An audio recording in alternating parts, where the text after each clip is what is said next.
ایک اللہ والے نے بڑی پیاری بات بتائی کہ انسان کے اندر یقین موجود ہے، اس کو پہچاننے کے لیے کیا کیا کرنا چاہیے.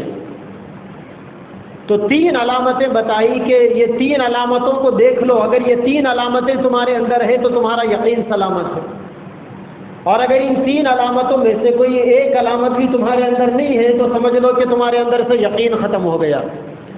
یعنی یقین کے ختم ہونے کا مطلب ایمان ختم ہو گیا. اب دوبارہ یقین کو پیدا کرنے کی ضرورت ہے اور دوبارہ ایمان کے اوپر محنت کرنے کی ضرورت ہے. ایک تھرمامیٹر لگا دیا انہوں نے، جس طریقے سے اس کو منہ میں رکھ کر یا بغل میں رکھ کر انسان کا ٹیمپریچر معلوم کر لیا جاتا ہے. یہ آج کل وہ الیکٹرانک آ گئے نا، پیشانی کے پاس لگا کر انسان کا ٹیمپریچر معلوم کر لیا جاتا ہے. 3 چیزیں اللہ والے نے بتائی. پہلی چیز فرمایا کہ لوگوں کے درمیان میں رہتے ہوئے لوگوں سے الگ تھلگ رہنا، یہ یقین کی علامت ہے. جو انسان لوگوں میں رہ کر کثرت میں وحدت، لوگوں میں رہ کر لوگوں سے الگ رہتا ہے، یہ یقین کی بنیاد پر ہوتا ہے. یہ اکثر یقین کی بنیاد پر ہوتا ہے اور کبھی کبھی بیماری کی بنیاد پر بھی ہوتا ہے. بعض لوگوں کو لوگوں سے وحشت ہوتی ہے، الگ رہنے میں اچھا دکھتا ہے، تو وہ تو بیماری ہے، وہ نفسیاتی پیشنٹ ہے، اس کو علاج کرانے کی ضرورت ہے. لیکن اگر انسان کے اندر کوئی بیماری نہیں ہے، سب کچھ ٹھیک ٹھاک ہے، لیکن لوگوں میں اس کو دل نہیں لگتا، اکیلے رہنے میں دل لگتا ہے تاکہ اکیلے میں گناہوں سے بچا رہے اور اللہ تبارک و تعالیٰ سے اپنا رشتہ اور اپنا تعلق کو مضبوط کرے. لوگوں کے درمیان میں رہتے ہوئے اکیلے رہنے کو چاہنا، یہ انسان کے اندر یقین کی علامت ہے. اور دوسری چیز یہ فرمائی گئی ترک المدح لہم فی العطیہ. اگر لوگ انسان کو کوئی چیز دے دے، کوئی اگر تمہارے اوپر احسان کر دے، تو جب ہمارے اوپر کوئی احسان ہوتا ہے یا کوئی چیز ہمیں ملتی ہے تو ایمان کا تقاضا کیا ہے؟ ایمان کے 2 ہی تقاضے ہیں. پہلا تقاضا یہ ہے کہ اس کو دعا دے دی جائے، جزاکم اللہ، اللہ تعالیٰ آپ کا بھلا کرے، اللہ تعالیٰ آپ کو بہترین بدلہ دے. اور دوسرا یہ ہے کہ هل جزاء الاحسان الا الاحسان. اگر اللہ تعالیٰ نے خود انسان کو بھی توفیق دی ہے تو یہ بھی کبھی نہ کبھی احسان کے بدلے میں اپنی جانب سے بھی سامنے والے پر احسان کر دے. یہ 2 چیزیں ہیں. اگر کوئی آپ کے ساتھ کوئی چیز آپ کو دے یا آپ کے ساتھ اگر کوئی نیکی کرے، لیکن اگر انسان کے ساتھ نیکی ہوتی ہے اور اس انسان اس نیکی کے بدلے میں تعریفوں کے پل باندھ رہا ہے، انسان کو اٹھا کر فرشتوں کی جماعت میں یا انبیاء کرام کی جماعت میں یا خدا کی جماعت میں کھڑا کر رہا ہے، تو سمجھ لو کہ یقین میں گڑبڑی. اکثر لوگوں کو آپ نے دیکھا ہوگا تلوا چاٹنے کی عادت ہوتی ہے انہیں. تلوے چاٹنے کا مطلب وہ بیٹھ کے چپل اتار کے تلوے نہیں چاٹتے سامنے والے کے، ان کی باتیں تلوا چاٹو ہوتی ہے، چمچے گیری کی باتیں. ارے آپ تو یہ ہے، وہ ہے، فلاں ہے، کیا خدا ہے؟ اب انسان اتنی تعریفوں کے پھول کے بس،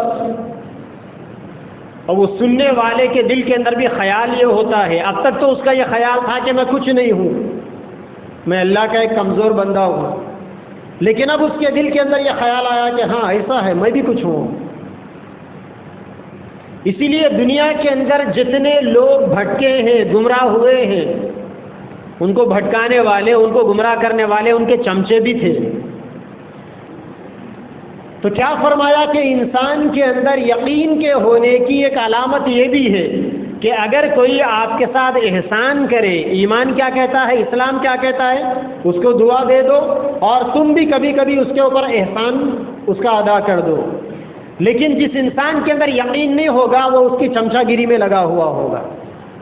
اور آج کل آزو بازو میں ایسے چمچے بہت ملیں گے آپ. اور تیسری چیز ہے وَالتَّنَزُّهُ عَنْ ذَمِّهِمْ عِنْدَ الْمَنَعِ. اگر لوگ انسان کو دینے سے روک دے، کوئی انسان کسی کو کچھ نہ دے تو اب انسان نہ دینے کے بدلے میں بری بری گالیاں نہیں دے گا اس. اگر انسان کے اندر یقین ہوگا تو صبر کر لے گا، ہٹ جائے گا وہاں سے.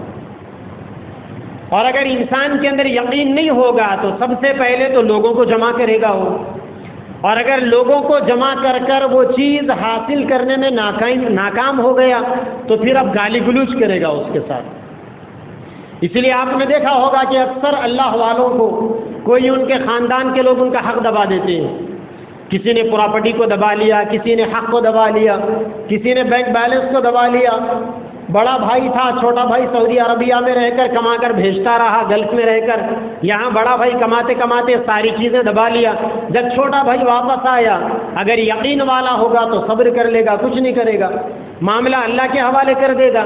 اور اگر یقین والا نہیں ہوگا تو گالی گلوچ کرے گا، اس کو، اس کے خلاف گیدرنگ کرے گا، اس کے خلاف میدان ہموار کرے گا. تو یہ دو چیزیں، انسان کے اندر اگر یقین ہوگا تو صبر خود بخود آئے گا، اور اگر انسان کے اندر یقین نہیں ہوگا تو پھر انسان گالی گلوچ کرے گا. اگر کسی انسان کو یہ دیکھنا ہو کہ میرے اندر یقین ہے یا نہیں ہے، یہ تین چیزیں آدمی دیکھ لے. پہلی چیز کہ آپ کا دل اکیلا رہنے کو چاہتا ہے یا نہیں چاہتا ہے. اگر آپ لوگوں میں بیٹھنا پسند کرتے ہیں وقت برباد کرنے کے لیے تو یقین ختم ہو گیا. اور اگر آپ کے اندر یقین ہے تو یہ یقین انسان کو ہمیشہ لوگوں کے درمیان میں رہنے کے باوجود بھی انسان کو اکیلا رہنے پر مجبور کرے گا. اور دوسری چیز، اگر کوئی لوگ آپ کو کچھ دیتے ہیں، آپ ان کی چمچا گیری کرتے ہو یا ان کا شکر ادا کر کر رخصت ہو جاتے ہو. اگر چمچا گیری ہے تو سمجھ لو کہ یقین نہیں ہے، اور اگر یقین ہے تو پھر انسان چمچا گیری نہیں کرے گا، شکریہ جزاک اللہ کہہ کر رخصت ہو جائے گا.